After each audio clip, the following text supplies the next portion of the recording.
Guys போன வீடியோவில் நம்ம சிஎஸ்கேவோட கன்ஃபர்ம்டான 10 பிளேயர் யாருன்றதை பார்த்துருந்தோம். அண்ட் 11வது 12வது ஸ்பாட் தான் ப்ராப்ளம் இருக்குது. இதில் 11th ஸ்பாட்டை ஃபைனலைஸ் பண்ணுறதுக்கு பிரசாந்த் வீரோட பேட்டிங் அண்ட் பவுலிங் ரொம்ப குரூஷியலாக இருக்க போகுதுன்றதை பற்றியும் பார்த்துருந்தோம். அதோட கண்டினியூஷனாக 12வது ஸ்பாட்டுக்கு ராமகிருஷ்ண கோஷ் ஆடலாமா, இல்லை ஜேமி ஓட்டன் ஆடலாமா, இல்லை எக்ஸ்ட்ரா பேட்டரோட போயிட்டு ஒரு இந்தியன் ஃபாஸ்ட் பவுலருக்கு பதிலாக மேட் என்ட்ரி ஆடலாமான்றதை பற்றி என்னோட தாட்ஸ் நான் இந்த வீடியோவில் ஷேர் பண்ணியிருக்கேன். கொஞ்சம் டேட்டாவும் எடுத்து வச்சிருக்கேன். ஸோ வீடியோ ஃபுல்லாக பார்த்துட்டு லைக் பண்ணுங்கள். அண்ட் சேனலுக்கு ஃபர்ஸ்ட் டைம்னா மறக்காம சப்ஸ்கிரைப் பண்ணுங்கள். இப்போ வாங்க கைஸ் வீடியோக்குள்ள போலாம். ரைட், நம்ம ஃபர்ஸ்ட் ராமகிருஷ்ண கோஷ்லேருந்து ஆரம்பிச்சிடலாம் கைஸ். மகாராஷ்டிராக்காக இப்போ விஜய் ஹசாரே ட்ராஃபில நல்லா பண்ணியிருந்தாரு. பிளஸ் இப்போ ரீசெண்டாக சிஎஸ்கே சைட்லேருந்து வந்திருக்க வீடியோவில் கூட ராஜீவ்குமார் நம்மளோட அசிஸ்டன்ட் பேட்டிங் கோச் ஒரு விஷயம் சொல்லியிருப்பாரு. ராமகிருஷ்ண கோஷ் அவரோட ஸ்கில்ஸை லாஸ்ட் இயர் கம்பேர் பண்ணும்போது நல்லாவே இம்ப்ரூவ் பண்ணியிருக்காருன்னு. ஸோ கண்டிப்பாக இவரோட ஸ்கில்ஸ் மேலே கொஞ்சம் ட்ரஸ்ட் வச்சிருப்பாங்க இந்த டைம். அண்ட் இதுதான் எனக்கு தோணுச்சு கைஸ், ஒரு காம்ப்ளெக்ஸான ரோலுக்காக இவர் எடுத்திருக்காங்கன்னா இதை போன இயர் நம்ம எலிமினேட் ஆன அப்புறமே சும்மா 2-3 மேட்ச் கொடுத்து டெஸ்ட் பண்ணியிருக்கலாமேன்னு. ஸோ அப்போ நமக்கு தெரியும் பிக் மேட்ச்ல பெரிய டோர்னமெண்ட்ல இவரால் என்னென்ன ஸ்கில்ஸை கொடுக்க முடியும்னு. ஸோ அதனாலே இப்போ ஒரு ப்ராப்ளமாக இருக்குது. இந்த மாதிரி பெரிய டோர்னமெண்ட்ஸ் ஆடின எக்ஸ்பீரியன்ஸ் இல்லாதனால டேரெக்டாக அந்த காம்ப்ளெக்ஸான ரோலுக்கு இவரை கொடுப்பாங்களான்றது எனக்கு தெரியல. பட் கொடுத்தா என்ன மாதிரி ஸ்கில்ஸ் இவர்கிட்ட எக்ஸ்பெக்ட் பண்ணலான்றதை பற்றி பார்க்கலாங்க. ஸோ பேசிக்கான சில வீடியோஸ் பார்க்கும்போது இவர்கிட்ட பேட்டிங்கில் நல்ல ஒரு பவர் ஹிட்டிங் பேஸ் இருக்குது தெரியுது. அண்ட் பவுலிங்கில் ஸ்டார்டிங்கில் பவர் பிளேல போடுற அபிலிட்டியும் இவர்கிட்ட இருக்குது. மகாராஷ்டிராவுக்கும் அதே தான் நிறைய மேட்சஸ் பண்ணியிருக்காரு. அண்ட் அவரோட பவுலிங் ஆக்ஷனும் பார்க்க நல்லா இருக்கு. பட் என்ன பேஸில் போடுறாருன்றது எனக்கு தெரியல, நான் நிறைய மேட்சஸ் பார்க்காதனால. ஸோ இன்கேஸ் யாருக்காவது தெரிஞ்சால் மறக்காம கீழே கமெண்ட் பண்ணுங்க. ஸோ இந்த மாதிரி ஸ்கில்ஸை நம்ம ராமகிருஷ்ண கோஷ் கிட்ட எதிர்பார்க்கலாம். அதே ஜேமி ஓர்டன் பக்கம் வருவோம். ஸோ ஜேமி ஓர்டன் பக்கம் வந்தோம்னா அவர் நிறைய மேட்சஸ் ஆடி இருக்காரு, நிறைய லீக்ஸோட எக்ஸ்பீரியன்ஸ் அவர்கிட்ட இருக்கு. இன்டர்நேஷனல் மேட்சஸ்ல எடுத்து பார்த்தீங்கன்னா பவுலிங்ல நல்லாவே கான்ட்ரிபியூட் பண்ணியிருக்காரு. நான் 25-26 டேட்டா எடுத்து பார்த்துருந்தேன். அதில் பவுலிங்ல செம்ம ஸ்டாட்ஸ் வச்சிருக்காரு. பேட்டிங்ல பார்த்தீங்கன்னா அப்படியே ஆப்போசிட், பெருசா எந்த ஒரு கான்ட்ரிபியூஷனுமே இல்லை இன்டர்நேஷனல்ல. T20ஸ்ல சொல்றேன், பட் ஓடிஐல மற்ற சினாரியோஸ்லாம் நல்லா பண்ணியிருக்காரு. பட் T20ஸ்ல பெருசா கான்ட்ரிபியூஷனே இல்லை. பேட்டிங்ல ஆள் கொஞ்சம் பல்கா இருக்கிறனால 2-3 சிக்ஸஸ் விக்கிறது எதிர்பார்க்கலாம். அண்ட் பவுலிங்ல பார்த்தீங்கன்னா 140+ நிறைய போட்டிருந்தாரு இந்த வேர்ல்ட் கப்ல. ஸோ கண்டிப்பா 140+ போடுற போல நம்மகிட்ட யாருமே இல்லை. அந்த ஒரு ஆங்கிள் இருந்து அவர் நமக்கு யூஸ்ஃபுல்லா இருப்பாரு. ஸோ இது ஜேமி ஓர்டனோட ஸ்கில்ஸ். அண்ட் ஃபைனலி நம்ம மேட் என்ட்ரி பத்தி பார்த்துடலாம். இந்த கான்வர்சேஷன்ல ஏன் மேட் என்ட்ரி வராருன்னா, நம்ம ஓவர்டன் ஆடலனா ஒரு ஓவர்சீஸ் ஸ்பாட் எக்ஸ்ட்ராவா இருக்கும். அந்த ஸ்பாட்டுக்கு டீமோட பேக்கப்ஸ்ல பிளேயபிளா இருக்கிற ஒரே ஆப்ஷன் மேட் என்ட்ரி தான். ஸோ மேட் என்ட்ரி இந்த கான்வர்சேஷனுக்குள்ள வராரு. ஸோ இவர்கிட்ட இருந்து என்ன ஸ்கில்ஸ் எதிர்பார்க்கலாம்னா, டெஃபினெட்லி ஒரு power play beast, plus middle ஓவர்ல அண்ட் டெத் ஓவர்ல ரீசன்னா டீசெண்டா போடுவாரு. So comparing to Overton Ramakrishna Ghosh, Matt Henry ஒரு better all phase bowler. And sure ஷாட்டா டெஃபினட்டா பவர் பிளேல ஒரு விக்கெட்டாச்சும் எடுப்பாருன்ற கான்ஃபிடன்ஸ் நமக்கும் இருக்கும். ஸோ இந்த மாதிரி ஸ்கில்ஸ் தான் இந்த 3 பிளேயர் கிட்ட இருந்து எதிர்பார்க்கலாம். இப்போ நம்ம குவிக்கா அவங்களோட டேட்டா பார்த்துடலாம் கைஸ். ரொம்ப பெருசாலாம் இருக்காது. குவிக்கா 2025-2026 டில் நவ் இப்போ வர என்னென்ன மேட்சஸ் ஆடி இருக்காங்களோ அதுக்கான நம்பர்ஸ் என்ன, especially power play, middle overs and death ஓவர்ஸ்ல எப்படி போட்டிருக்காங்கன்றத பத்தி தான் பார்க்க போறோம். அண்ட் இதுல அன்பார்ச்சுனேட்லி கோஷ் இருக்க மாட்டாரு, ஏன்னா கோஷோட மேட்சஸ்க்கான டேட்டானா நம்ம கிட்ட இல்ல.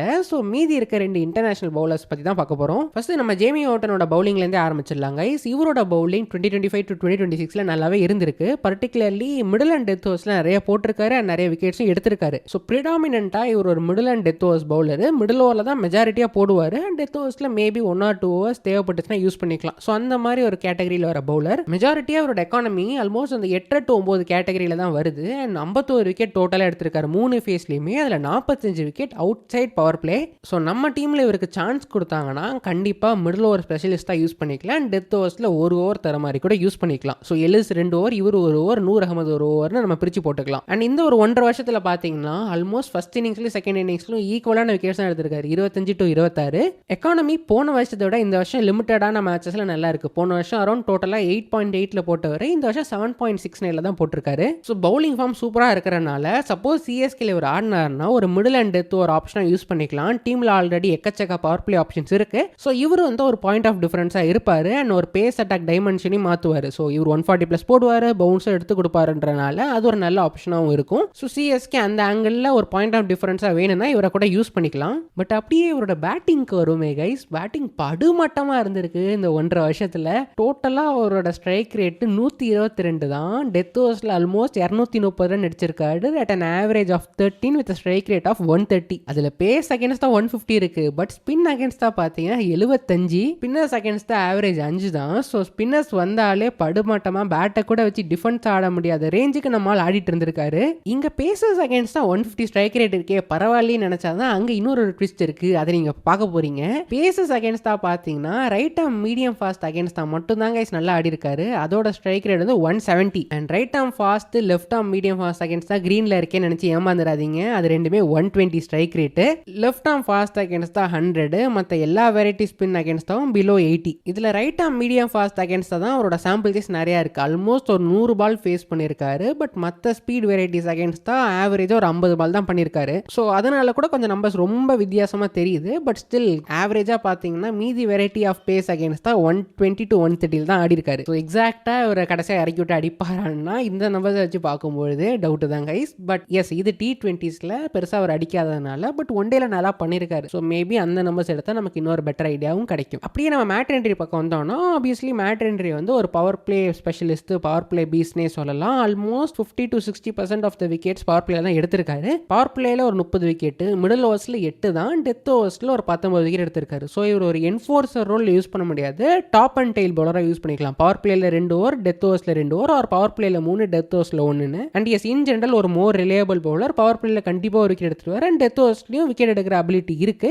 பட் அந்த அளவுக்கு எஃபெக்டிவ்னஸ் இருக்காது. இப்போ ஃபைனலாக நம்ம கம்பேரிசன் பார்த்தரலாம். 3 பிளேயர்ல எந்த பிளேயர் எடுக்கலாம், யார் வந்தால் பெட்டராக இருக்கும்னு சிஎஸ்கே டிசைட் பண்ணணும். லைக் பவர் பிளேல எக்ஸ்ட்ரா ஒரு பெட்டர் ஆப்ஷன் தேவையா, இல்லை மிடில் அண்ட் டெத் ஓவர்ஸ்க்கு போடுற பவுலர் தேவையா, இல்லை ஒரு ஆல் ஃபேஸ் பவுலர் தேவையான்னு. சப்போஸ் பவர் பிளேல போடுற எக்ஸ்ட்ரா பவுலிங் ஆப்ஷன் தேவை, பட் அதே பிளேயர் ஒரு பேட்டிங்லையும் கை கொடுக்கணும்னா அதுக்கான ஒரே ஆப்ஷன் ராமகிருஷ்ணா கோஷ் தான். And comparing to Jamie Overton, Ramakrishna Ghosh ஒரு பெட்டர் டிபெண்டபிளான பேட்டரா இருப்பாருன்றது என்னோட ஃபீல். பட் அகைன் இதெல்லாம் அன்ப்ரூவன் இன் பிக் டோர்னமெண்ட்ஸ், நம்ம லோக்கல் மேட்சஸும் பெருசாக பார்த்ததில்லை. ஸோ அதனால நம்ம கிளியராக கமெண்ட் பண்ண முடியாது. பட் எஸ் இந்த மாதிரி ஒரு ஆங்கிள் அண்ட் இந்த மாதிரி ஒரு ஆப்ஷனாக ராமகிருஷ்ணா கோஷ் கொடுப்பாரு. அதே ஜேமி ஓவர்டன் பக்கம் வந்தோம்னா middle and death overs coverage கொடுப்பாரு. மிடில் ஓவர்ஸ்ல இப்போதைக்கு நூர் அகமது ஒரு ஆப்ஷனாக இருக்காரு and along with Prashant Veer. So அந்த டைமில் இன்னொரு அட்டாக்கிங் ஆப்ஷன் தேவைன்னா ஜேமி ஓவர்டன் அங்கே ரொம்ப யூஸ்ஃபுல்லாக இருப்பார். அண்ட் அவரோட பவுலிங் ஃபார்மும் நல்லா இருக்கு, பவுலிங் நம்பர்ஸும் சூப்பராக இருக்கு. பேட்டிங்கில் இவரால் 6 ஸ்கோர் பண்ண முடியும் நம்ம சொன்னாலும் T20s பெருசாக அடிச்சது இல்லைன்றதை இந்த நம்பர்ஸில் பார்த்துருந்தோம். பட் இஸ் ஆன் பேப்பரில் பார்க்கும்பொழுது ஜேமி ஓவர்டன் கிட்ட இருக்கிற ஸ்கில் மற்ற பிளேயர்ஸ் யார்கிட்டயுமே இல்லை நம்ம ஸ்குவாட்ல. ஸோ அதனாலேயே சிஎஸ்கேக்கு டெம்டிங்காக இருக்கும் இவர்கிட்ட போகிறதுக்கு. பட் சிஎஸ்கே அப்படி திங்க் பண்ணாமல் எம்எஸ் தோனி ஆடிட்டு கார்த்திக் சர்மாவும் ஆட போகிறாங்கன்னா ஒரு ஓவர்சீஸ் ஸ்பாட் ஓப்பனாக இருக்கும். அப்போ வேணால் மேட் ஹென்ரி யூஸ் பண்ணிக்கலாம். ஒரு ஆல் ஃபேஸ் த்ரெட்டாகவும் இருப்பார். பவர் பிளேல கண்டிப்பாக ஒரு விக்கெட் எடுத்து வருவார்.